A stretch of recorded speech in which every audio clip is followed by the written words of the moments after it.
ನರ್ತನ ಹೆಚ್ಚಾಗಿದೆ.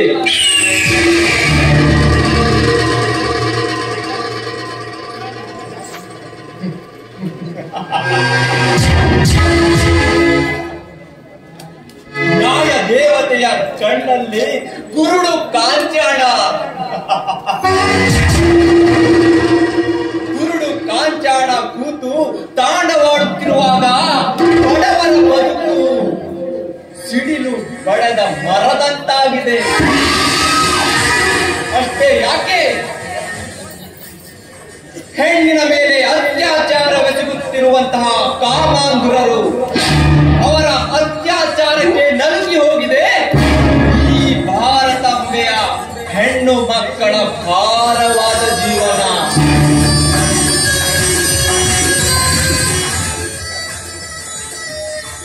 ಅಂದಾಗ ಕರ್ಮ ಅಧರ್ಮಗಳನ್ನ ತುಳಿದು ನಿಂತಿರುವ ಆ ಭಂಡರ ಪುಂಡಾಟಿಕೆಯನ್ನ ಬುಡ ಸಮೇತ ಕಿತ್ತೊಗೆಯಲು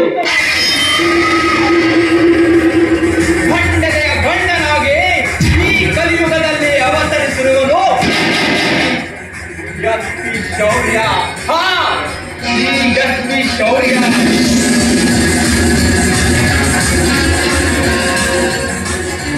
ನನ್ನ ಬಾಲ್ಯದಲ್ಲಿ ನಡೆದ ಘಟನೆಗೆ ಇಂದು 20 ವರ್ಷಗಳು ಗತಿಸಿದವು.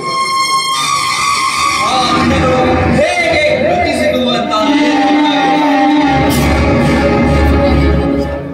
ಅಂದು ನಡೆದ ಆ ದುರಂತ ಕಥಾನಕ ಇನ್ನೂ ನನ್ನ ಕಣ್ಮುಂದೆ ಅಚ್ಚಳಿಯದೆ ಉಳಿದಿದೆ.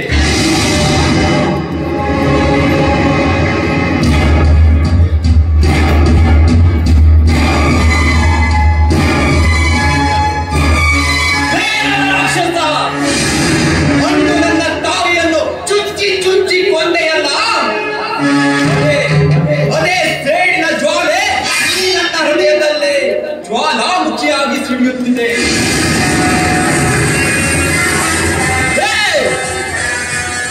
ನನ್ನ ತಾಯಿಯ ಸೇಡು ನನ್ನ ಎದೆಯಲ್ಲಿ ಇನ್ನೂ ಇದೆ ಬಿಡು. ನಿನ್ನದಂತೆ ಜ್ವಾಲಾಮುಖಿಯಾಗಿ ಉರಿಯುತ್ತದೆ. ಹೇಗಾದರೂ ಮಾಡಿ ಹುಡುಕೆ ಆ ಪರಪ್ಪನ ಅಗ್ರಹಾರಕ್ಕೆ ತಳ್ಳದಿದ್ದರೆ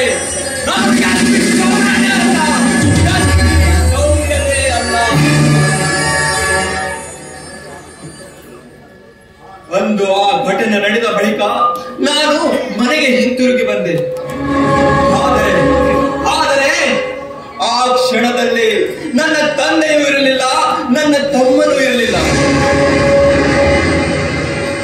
ಹೆದರಿ ಕಂಗಾಲಾಗಿ ಹೋದ ನಾನು ಕೊನೆಗೆ ಸಿಕ್ಕಿದ್ದು ಆ ರಮಣನ ತಂದೆ ಶ್ರೀಕಾಂತ್ ಅಂಕಲನ ಕೈಯಲ್ಲಿ.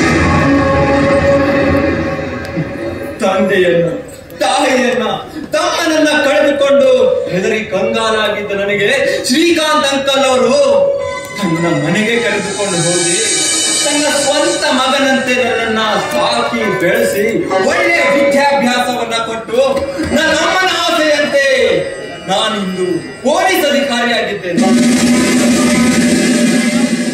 ದೈವಲೀಲೆ ಎಷ್ಟೊಂದು ವಿಚಿತ್ರವಾಗಿದೆಯಲ್ಲ. ನನಗೆ ನಮ್ಮ ತಮ್ಮನಾಗಿ ರಮಣನಂತಹ ಒಳ್ಳೆ ಸ್ನೇಹಿತ ಸಿಕ್ಕಿದ್ದಾರೆ. ಹೀಗಾದ್ರೂ ಮಾಡಿ ನನ್ನ ತಾಯಿಯ ಕೊಲೆಗಾರನ ಅವನ ಅಡ್ರೆಸ್ ಅನ್ನ ಪತ್ತೆ ಹಚ್ಚಲೇಬೇಕು.